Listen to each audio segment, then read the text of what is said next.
Dear students, आज मैं doctor Purnima Dixit inorganic chemistry में आप लोगों को संक्रमण धातु आयनों का रंग एवं स्पेक्ट्रमी व्यवहार के बारे में समझा रही हूँ।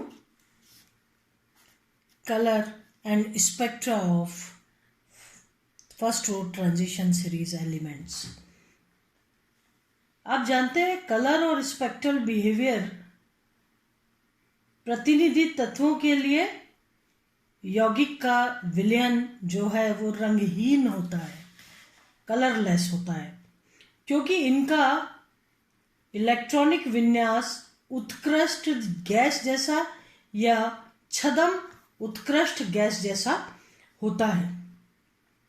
संक्रमण धातु आयन जिनमें डी कक्षक आंशिक रूप से भरे होते हैं वो ठोस या विलयन अवस्था में रंगीन होते हैं, कलर्ड होते हैं। संक्रमण धातु आयन का रंग उस आयन में डी उपकोष में अयुग्मित इलेक्ट्रॉन की संख्या पर निर्भर करता है। ND0 विन्यास स्कैंडियम 3+, टाइटेनियम 4+, जहां पर डी कक्षक में 0 इलेक्ट्रॉन्स हैं, एवं D10 विन्यास युक्त कॉपर प्लस एंड जिंक 2+, अयुग्मित इलेक्ट्रॉन नहीं होने के कारण रंगहीन होते हैं, कलरलेस होते हैं।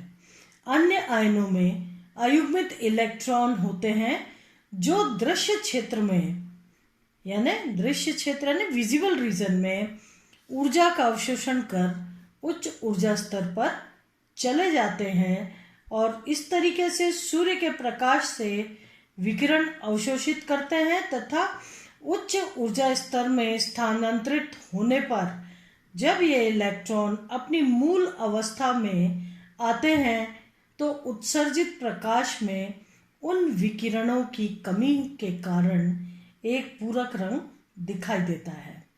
यह अवशोषित विकिरण के तरंगदैर्घ्य लैम्डा पर निर्भर करता है और पूरक रंग जो दिखाई पड़ता है उस रंग का हमको संकुल दिखाई देता है। आप जानते हैं कि अगर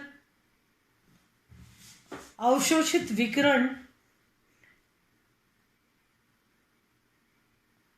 8000 नैनोमीटर के अगर विकिरण अवशोषित करते हैं लाल रंग के, तो पूरक रंग जो है वो हरा दिखाई पड़ता है। इसी प्रकार से ये आपकी किताब में दिया हुआ है, सेकेंड ईयर इनऑर्गेनिक की किताब में फर्स्ट चैप्टर खोल के देखिएगा, वहाँ पर आपको ये मिलेगा कि अवशोषित विकिरण का अगर अवशोषित विकिरण के आधार पर पता लगाया जाता है कि पूरक रंग कौन सा है और वही रंग हमको दिखाई पड़ेगा। अगर अवशोषित रंग लाल यानी 8000 एंगस्ट्रॉम है तो संकुल का रंग हमको हरा दिखाई देगा। 7000 गुलाबी रंग है तो हमको जो संकुल है नीला दिखाई देगा। इसी प्रकार से 6000 से 7000 के बीच में पीला हरा रंग अवशोषित करते हैं तो जो है संकुल हमें बैंगनी दिखाई देता है। इसी तरीके से 5000 से 6000 के मध्य हरा रंग अवशोषित करते हैं तो लाल लोहित रंग या नीला लोहित रंग हमको दिखाई देता है, यानी लाल और नीले का मिक्सचर। इसी तरीके से अगर नीला रंग एब्जॉर्ब करते हैं तो गुलाबी पीला रंग दिखाई देता है। अब संक्रमण धातु यौगिकों में रंग प्रमुख रूप से दो कारणों से होता है, या तो डीडी ट्रांजिशन के कारण या चार्ज ट्रांसफर स्पेक्ट्रा के कारण। क्रिस्टल फील्ड सिद्धांत के अनुसार जब कोई लिगेंड धातु आयन के संपर्क में आता है तो वो समान ऊर्जा के डी कक्षकों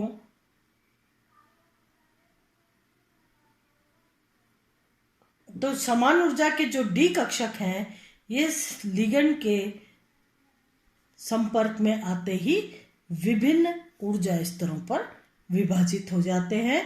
कम ऊर्जा के T2G कक्षक, अधिक ऊर्जा के EG कक्षक। 5 समभ्रंश डी कक्षक 2 ऊर्जा स्तरों में विभाजित हो जाते हैं। ये बात हम ऑक्टाहेड्रल या समन्वय संख्या 6 के संकुलों की बात कर रहे हैं, टाइटेनियम H2O6 की बात कर रहे हैं। तो डी कक्षक विभिन्न ऊर्जा स्तरों में विभाजित हो जाते हैं और इनके मध्य जो ऊर्जा अंतर होता है उसको हम क्रिस्टल क्षेत्र विभाजन ऊर्जा, जिसको डेल्टा E0 और डेल्टा O या EO या डेल्टा O से प्रदर्शित किया गया है। ये डेल्टा का मतलब है ऊर्जा अंतर।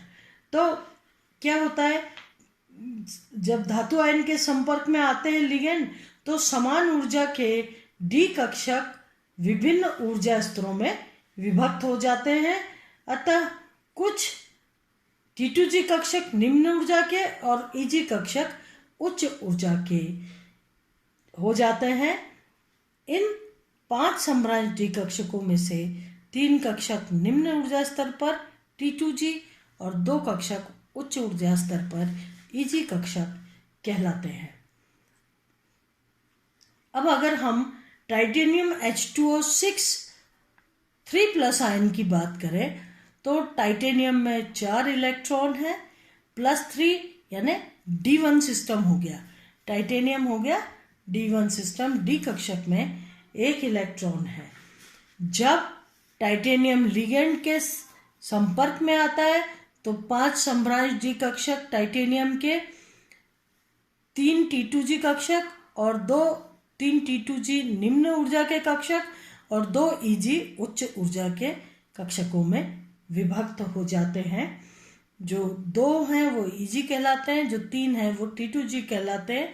ये मैं पहले भी समझाया है कि T और G is gerade, 2 is symmetric. इसकी सिमेट्रिक जो सिमेट्री है वो 2 है, यानी T2G, G for gerade, gerade कक्षक बनते हैं और इसीलिए हम G लगाते हैं। EG उच्च ऊर्जा के होते हैं, E यानी योज यानी 2 एक समान डिजेनरेट समान ऊर्जा के जो कक्षक होते हैं वो 2 हैं, चूंकि इसीलिए हम E लगा रहे हैं। G फॉर जीरेड, 180 डिग्री पर घुमाने पर भी समान संरचना अगर मिल रही है तो वो जीरेड संरचना कहलाएगी। तो इस प्रकार से जब टाइटेनियम के संपर्क में लिगेंड आते हैं तो 5 समभ्रंश डी कक्षक 2 ऊर्जा स्तरों में विभाजित हो जाते हैं। ठीक है। और जब कोई निम्न ऊर्जा वाले T2G कक्षक से उच्च ऊर्जा वाले EG कक्षक में, अब क्या होता है कि जो एक इलेक्ट्रॉन D1 इलेक्ट्रॉन है वो निम्न ऊर्जा के, आप जानते हैं जब भी इनका विभाजन होता है उसके बाद इलेक्ट्रॉन्स का पुनर्वितरण होता है। इलेक्ट्रॉन जो है निम्न ऊर्जा स्तर पर जाते हैं और यहाँ से लेके ये जो सेंटर है इससे इतनी ऊर्जा का निष्कासन करते हैं, तंत्र को और अधिक स्थायी करते हैं। तो जब एक इलेक्ट्रॉन डी कक्षक में है, अब विभाजन के पश्चात वो एक इलेक्ट्रॉन T2G कक्षक में आ जाता है और इसकी सिमेट्री हो जाती है T2G1 एक इलेक्ट्रॉन, EG 0, EG में कोई इलेक्ट्रॉन नहीं है इसलिए EG 0। इस प्रकार डी कक्षकों की ऊर्जा में टाइटेनियम H2O6 +3 में अंतर आ जाता है। अब कोई इलेक्ट्रॉन निम्न ऊर्जा वाले T2G कक्षक से उच्च ऊर्जा वाले EG कक्षक में जाएगा तो क्या करेगा, ऊर्जा का अवशोषण करेगा और ये अवशोषण दृश्य क्षेत्र से होगा। दृश्य क्षेत्र में जो विकिरण पड़ रहे हैं उन विकिरणों में से ऊर्जा का अवशोषण किया जाएगा और इस तरीके से टाइटेनियम +3 जो कि D1 विन्यास है जल के साथ अष्टफलकीय संकुल बनाएगा। ऐसी स्थिति में इसका इलेक्ट्रॉनिक विन्यास T2G1 Eg0 होगा। T2G1 Eg0 होगा जब दो ऊर्जा स्तरों में विभक्त होके इलेक्ट्रॉन यहाँ पर निम्न ऊर्जा स्तर पर आएगा।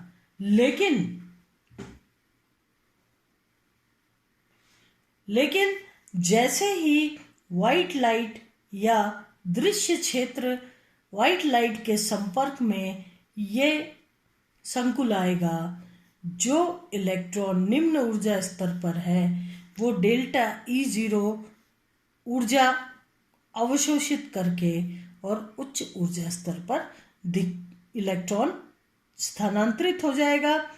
जब इलेक्ट्रॉन निम्न ऊर्जा स्तर पर आएगा तो जो विकिरण अब वापस छोड़ रहा है वो उन विकिरणों का जो रंग होगा, जिसको कि हम पूरक रंग कहेंगे, उस रंग का धातु आयन हमको दिखाई देगा। तो इस तरीके से जब T2G1 Eg0 विन्यास टाइटेनियम H2O6 का था, इसको वाइट लाइट में रखा तो टाइटेनियम H2O6 के केस में जो डेल्टा O यानी स्प्लिटिंग एनर्जी जो है वो इतनी स्प्लिटिंग एनर्जी के बराबर की ऊर्जा जो इलेक्ट्रॉन ग्रहण करेगा, ये ऊर्जा हरे रंग के विकिरणों का होता है 500 नैनोमीटर 5000 ओमस्ट्रॉन्ग। तो जब व्हाइट लाइट आकर के टाइटेनियम H2O6 संकुल पर पड़ेगी तो उसका ग्रीन कलर इलेक्ट्रॉन एब्जॉर्ब करके उच्च ऊर्जा स्तर पर चला जाएगा और इसलिए टाइटेनियम H2O6+3 आयन जो है ये हमको नील लोहित कलर या कुछ पर्पल सा कलर का दिखाई देगा, क्योंकि अब वाइट लाइट में से ग्रीन कलर अवशोषित हो चुका है और बचा हुआ पूरक रंग लाल लोहित कलर हमको दिखाई देगा। तो ये तो बात हुई इलेक्ट्रॉन्स जो कि उच्च ऊर्जा स्तर पर जाते हैं और डेल्टा O का मान या डेल्टा E0 का मान जो भी होता है उस रंग के विकिरण को दृश्य क्षेत्र से अवशोषित कर उच्च ऊर्जा स्तर पर चले जाते हैं और इसका पूरक रंग का रंग हमें संकुल में दिखाई देता है। दूसरा, संकुल जो रंगीन होते हैं इसके लिए जो दूसरा कारण है वो है आवेश स्थानांतरण स्पेक्ट्रा, जहाँ पर इलेक्ट्रॉन की बात नहीं होती कि इलेक्ट्रॉन निम्न ऊर्जा स्तर से विकिरण दृश्य क्षेत्र से एब्जॉर्ब कर उच्च ऊर्जा स्तर पर जाता है। यहाँ पर इलेक्ट्रॉन की बात नहीं होती। संक्रमण संकुलों में इलेक्ट्रॉन एक आणविक कक्षक से दूसरे आणविक कक्षक में स्थानांतरित हो जाता है, अर्थात धातु आयन व लिगेंड के आणविक कक्षकों के मध्य भी इलेक्ट्रॉन का संक्रमण संभव है। इस संक्रमण के लिए आवश्यक ऊर्जा का अवशोषण भी दृश्य क्षेत्र से ही होता है, इसलिए चार्ज ट्रांसफर स्पेक्ट्रा के कारण भी संकुल रंगीन दिखाई देते हैं। डी संक्रमण की तुलना में आवेश स्थानांतरण से उत्पन्न रंग अधिक गहरे होते हैं। संक्रमण तत्व के आयन पर धनावेश की जितनी अधिक मात्रा होगी वो लिगेंड के इलेक्ट्रॉन्स को उतनी तेजी से अपनी तरफ आकर्षित करेगा। संक्रमण तत्व के आयन पर धनावेश की जितनी अधिक मात्रा होगी रंग उतना ही गहरा होगा, क्योंकि लिगेंड से धातु आयन पर आवेश D0 विन्यास के कारण डी संक्रमण संभव नहीं है। ठीक है ना।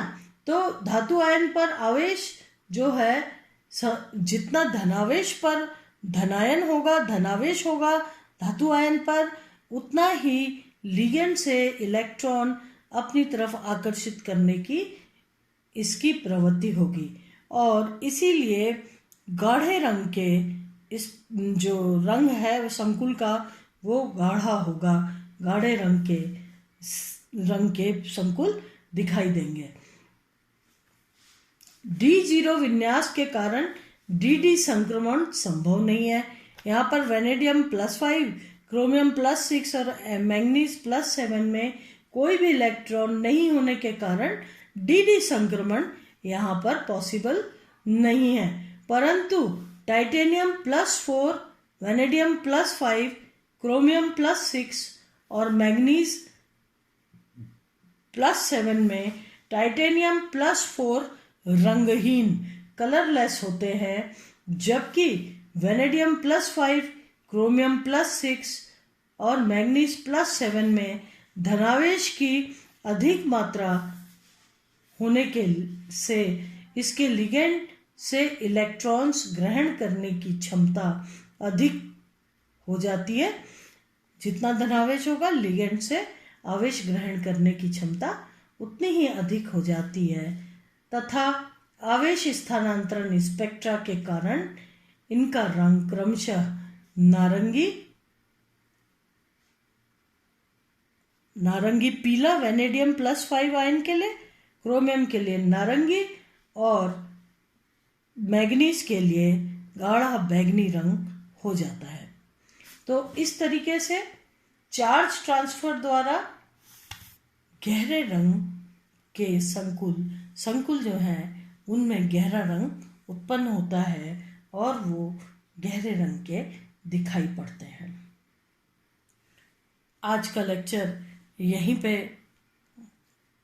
समाप्त करते हैं। आगे के लेक्चर्स अगले दिन हम पढ़ेंगे। मैं doctor Purnima Dixit. Thank you very much.